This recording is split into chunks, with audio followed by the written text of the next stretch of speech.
Yeah guys, this is the second part of the tutorial. I'll run you through the rest of the texturizing. I also know the finished product is pretty bad, but I've got a tip for you now. Instead of making the height only 2200, you can actually extend it down further because the page can run on. So I'd go to about 3000, 3500. Obviously just leave it black, but at the bottom. But what you want to do is why does this keep popping up, stupid thing? Yeah, obviously what you want to do is just blur the sort of flame effect, if you're going to sort of copy me, into the black so it doesn't cut it off as you'll see it in the video, because it looks kind of tacky. Yeah, and also if you need me to make you an introduction or a background or anything of the sort, just inbox me and I'll see what I can get done for you. Alright, enjoy the rest of the video.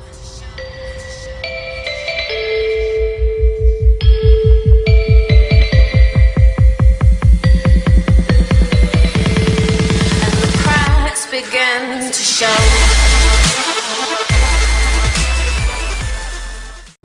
And I sort of offset them so they look like they're blurred a bit, and then I would have done say Gaussian blur. Don't want it too intense, but if I have it blurred a bit, it looks like they're sort of creating a sort of smoke around each other. Again, drop the opacity down, and then yeah, it looks like you've got smoke coming out of your fire. I really hate what I've just made. It looks awful.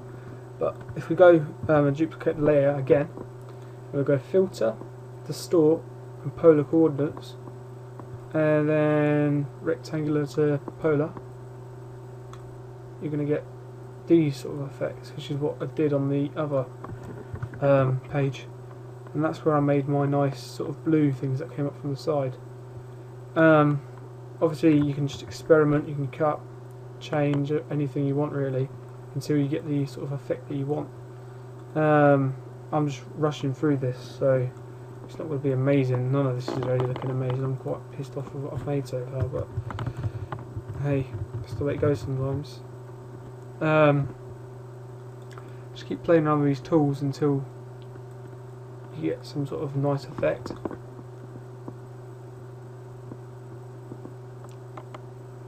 Going to place this. I don't know, I'm going to shrink it down a little bit more, I think.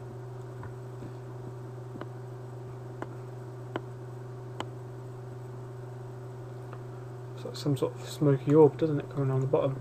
Right, now we want to duplicate this layer, move it over to the left, and then we want to go edit. If you want it placed in the face same way, you want to go edit, transform, flip horizontal, and then it will pretty much mirror what you've got, and then you just put it into place.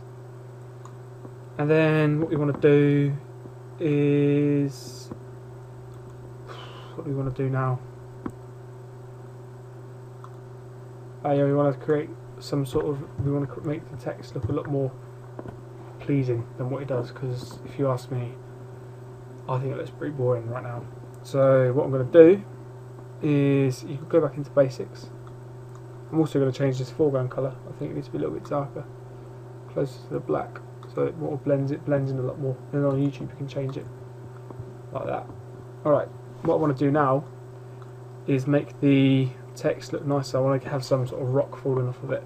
So we go into our paintbrush tool, and I think it's actually one of the presets on Photoshop, which is good. So we want to say yes to the rasterization of the layer. We want to choose a nice white colour, and then you just want to dab with this brush to get some sort of rocky effect coming off. You don't want to go too crazy with it like I am, because it just can make your work look rubbish.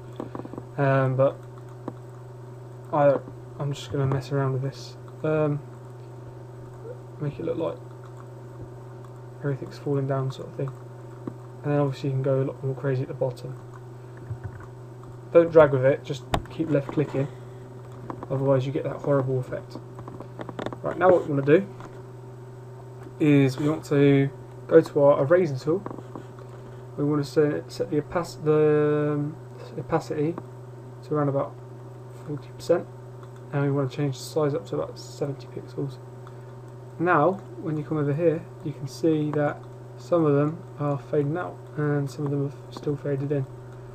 This makes it so we can have sort of like, what can I say, some particles in the foreground, some particles in the background. You can remove some particles that you didn't even want, so you can make the flow look a lot more natural.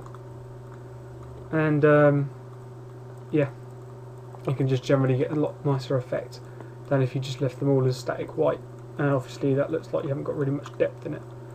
And this is looking a lot nicer like this. Right, next thing you want to do is come to your thing, and you also want to do the same thing with the text. You want to drop down the opacity of the text itself, because if you have it too bright it just looks... Ooh, what have I done? Sorry, yeah, there we go. We want to rasterize this layer, we want to bring down the opacity of the text as well. So obviously you want to go, say, opacity, and you want to drop it down. And I've gone to about 45%, and I'll do the same over on subscribe, drop the opacity down to about 45%. Right. Now on my other page, you see I've got this sort of like streaky line effect across here. To achieve that, all I did was I got the paintbrush tool again, went to a more of a solid brush. You don't want the hardness to be too low, and then you want to grab your what's it? Just paint tool, and then you choose like 3 different shades of colour. So this is on the subscribe layer. Obviously you want to drop your height down as well. Ooh. Because this is so horrible, it just looks naff. So you want to do an overlaying layer where you just paint over the top. So we'll go orange, then we'll move it across, lighter orange, move it across, more of a peachy colour. And when you do over your subscribe and you do mask, control and click over, and you mask it, you get that streaky nice effect. I think it looks quite nice anyway. Before we do that, I would recommend duplicating that layer, moving it over here. Oops.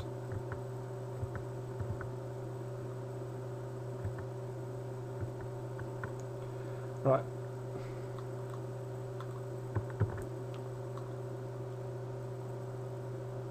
Yeah, like I said, I'd recommend this layer here is now able to just move about, and I'd recommend duplicating that layer and moving it over here to overlay over this one.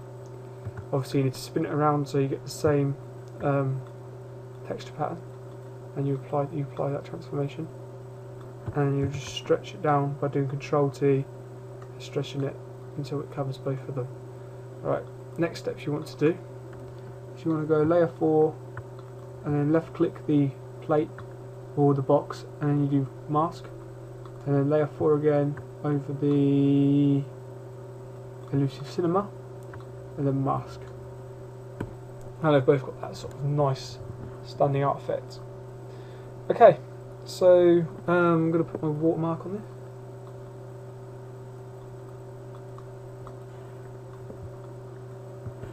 And I can't do that because it's been an idiot, because that's all attached.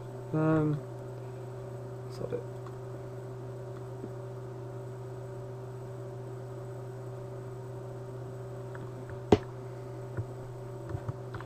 I'm just going to go over with a razor quickly. Bear with me. Don't want all this extra stuff.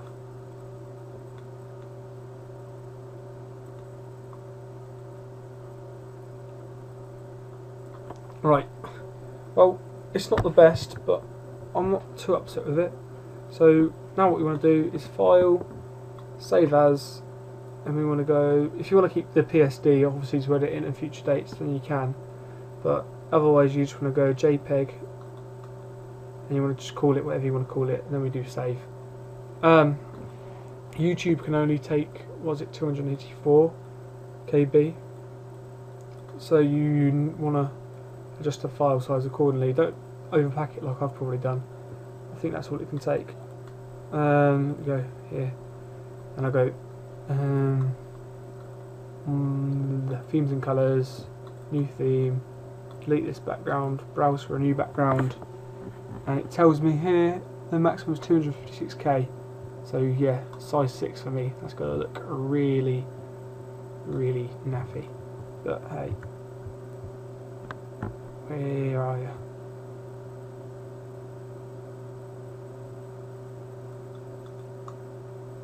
Let's save it. Let's save it.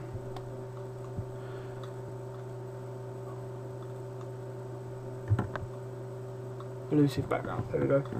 Open. Then we'll just see the repeat when it comes up.